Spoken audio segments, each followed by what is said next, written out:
Look, from where the conference started up to now, the presentations that were made actually were all thumbs up, especially for the president. I was just worried they did not give him enough time to do what I know he is capable of doing, because I heard him speak in Durban. I also was with him when he was inaugurated, and I realized he's a man that is capable. We can get more from him. And my wish is if he could be elevated to treasury while he's still in the age that is employable, surely would have invested a lot in the man. And that is my biggest highlight. And yeah, the president did it well for me.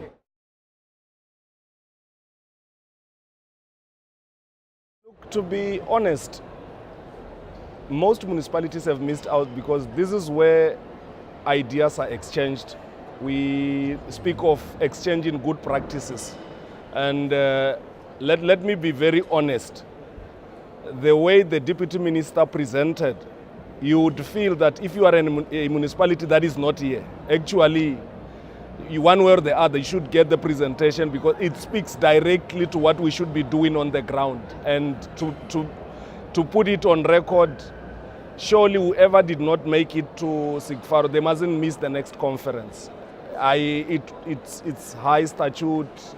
All the presenters, without speaking of the qualifications, their experience, how they make presentations, really, it's 100% thumbs up. We like it.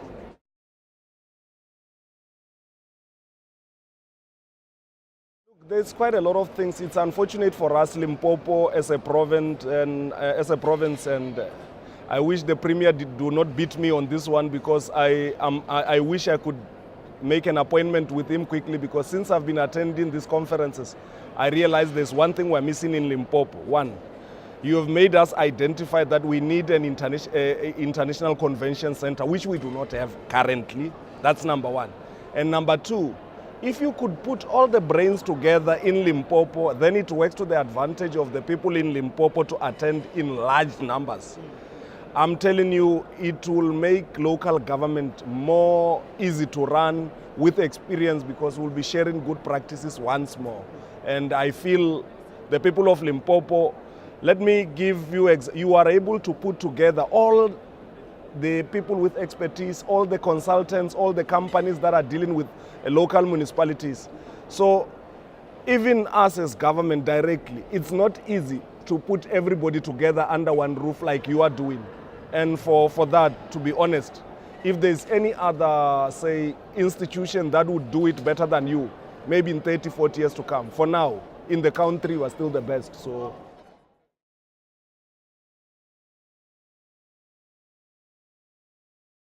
Look, when I came here, I prepared some few clips. One is, I wish Treasury, as they will be presenting, they will also begin to speak to issues of rural development. I want to give this example so that it's clear. When you go to schools, we speak of norms and standards at schools, each learner in a quinta in one school is budgeted for directly.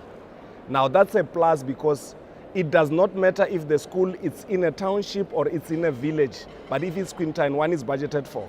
But now compare that with the second example, when you've got these social grants, each beneficiary is directly budgeted for, either in town or in villages, and where they are in large numbers, more people benefit. But now let's get to local government. If you look at the example they gave there of the 9%, I don't know if it's 12 or 9%, I just missed it because I was seated far away. Now, the quota, the threshold that we are getting as local government in terms of rural development, it's not enough. I wish they changed the system, because in terms of what they are doing now, they are doing it as per 1996 Fiscus and Financial Commission's recommendations. That is the line we are towing, which looks at if a municipality has more money, that's where more money goes. And for a municipality like where I come from, with 131 villages, with one little town with less than 10 streets, now we are getting little bit, very little budget, but everybody within the municipality need the same services like as in town. Now you've got few people paying for services. The threshold is based on you've got majority who are not actually paying for services, but they need the same services. Now my take is on that one. At least, if Treasury could change the note and say, let us give budget as per, if it's demographic, we say if too much rural is not developed, let's give more money to that area that is not developed, because now if you don't give them the service, the next thing they are in the street burning tires.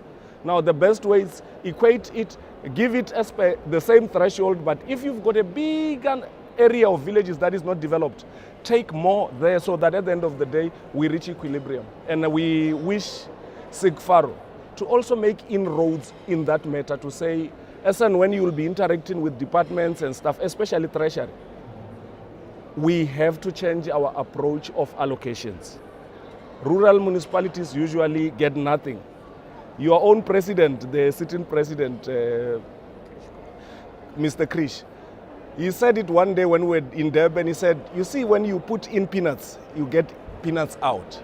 Now, if we do not quickly work on the rural areas, I'm telling you, that's a gray area that might cause trouble in future. But if we quickly arrest it, we should be a developed country just within a blink of an eye.